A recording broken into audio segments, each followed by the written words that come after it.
Hello students, this is Vijaya Janardhan Ushir working as an assistant professor in Department of Chemistry at Maratha Vidya Prasarak Samaj, GMD College, Sinnar. This is your third lecture for the physical chemistry course of the topic chemical kinetics. In the last lecture, we have studied the factors affecting the rate of the reaction. So, our next point is the integrated rate laws. So, integrated rate laws for zero order reaction. So, we have already seen the definition of order. So, order of the reaction is nothing but the order of the reaction is nothing but the sum of the powers of the concentration of reactant in a experimentally determined rate equation. So, what is the zero order reaction? So, zero order reaction is the chemical reaction in which the rate does not vary with increase or decrease in the concentration of reactant because order is zero. So, the rate of this reaction is independent of concentration of reactant. If the concentration of reactant increases or decreases, the rate of the reaction does not vary. So the rate of these reactions is always equal to the rate constant of specific reactions. Since the rate of these reactions is proportional to the zeroth power of reactant concentration. Zeroth power means it is independent of reactant concentration. So the differential form for the zero order reaction can be written as rate is equal to minus dA upon dt. So minus means decrease in the concentration of A and D means change, and this dt means change in time, and this dA means change in concentration of A.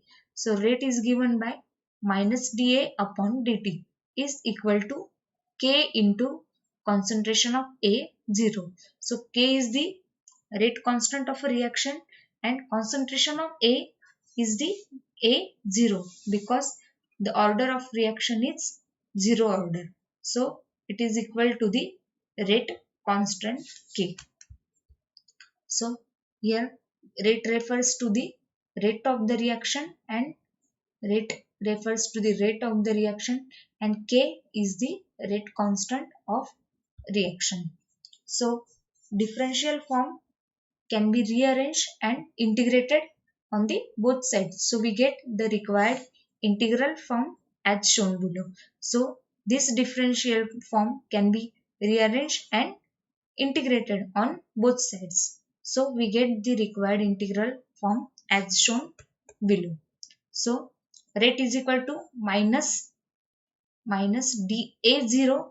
This A0 goes here. So rate is equal to minus dA0 upon dt is equal to K.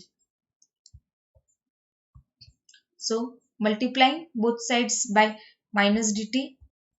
So here if we multiply both sides by minus dt, so we get dA is equal to minus K into dt. So integrating on both sides, we get from limits A0 to A. A0 is the initial concentration and A is the concentration at time A. So integrating this equation in limits A0 and A of dA. So change in concentration of A is dA.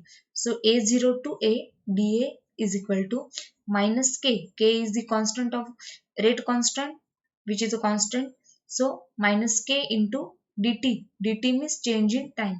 So time changes from 0 up to t. So it is integrated from limits 0 to t dt. So if we put the limits, upper limits, if we solve the integration, we got what is the integration of dA? Integration of dA is A. And if we put the limits, upper limits is A. So A minus A0 is equal to minus K into what is the integration of dt? Integration of dt is t. So upper limit minus lower limit is t minus t is upper limit and 0 is lower limit. So a minus a0 is equal to minus k into t minus 0, where a0 is the initial concentration of reactant A and at time t is equal to 0. So 0 means at time t is equal to 0. Solving for A, for reactant concentration at time t, we get A is equal to A0. This negative this negative A0 goes to the right hand side. So A is equal to A0 minus KT. So this is the required integral form for the zero order reaction, which is very important.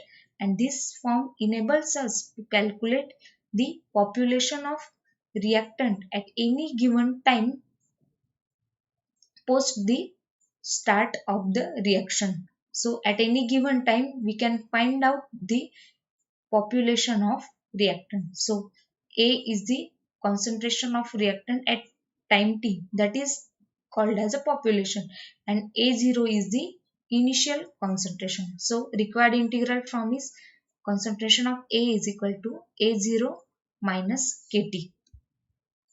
So graph of zero order reaction is plotted as concentration against the time.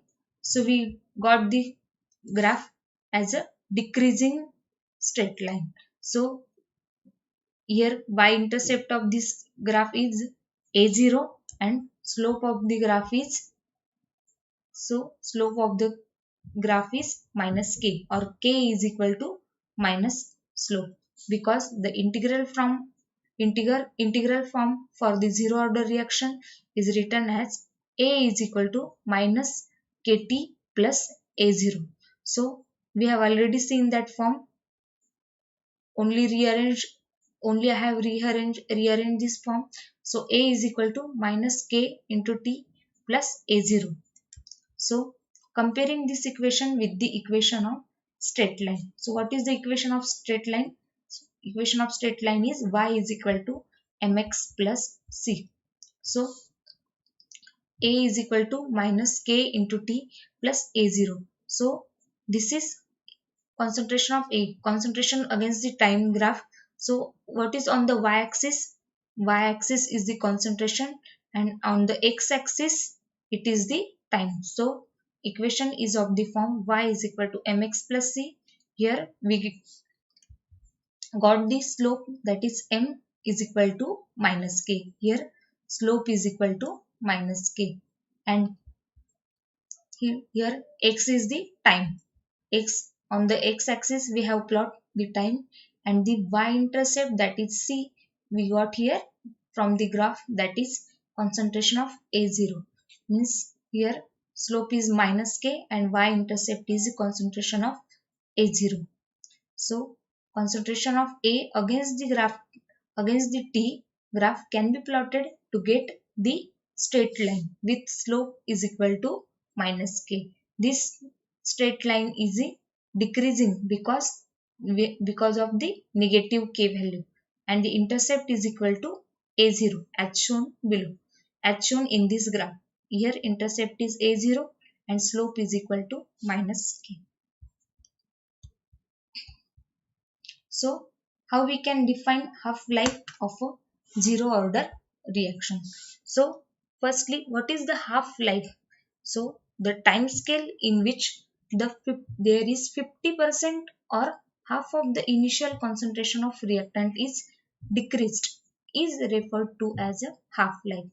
If the initial concentration of reactant is decreased to about 50%, then it is referred to as a half-life and denoted by symbol T half, because half of the concentration of reactant is decreased. So from the integral form we have the equation A is equal to A0 minus KT. So by replacing this T with the half-life T half, we get the concentration of A also decreased to the half, so it is A by 2, or 1 by 2 into concentration of A is equal to concentration of A0 minus K into T is changed to T half, because we are defining the half-life for the zero order reaction.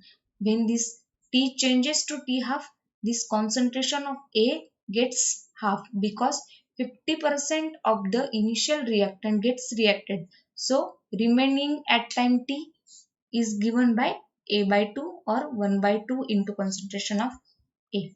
So therefore, the, rearranging this equation, K into Kt into half is equal to 1 by 2 into A0.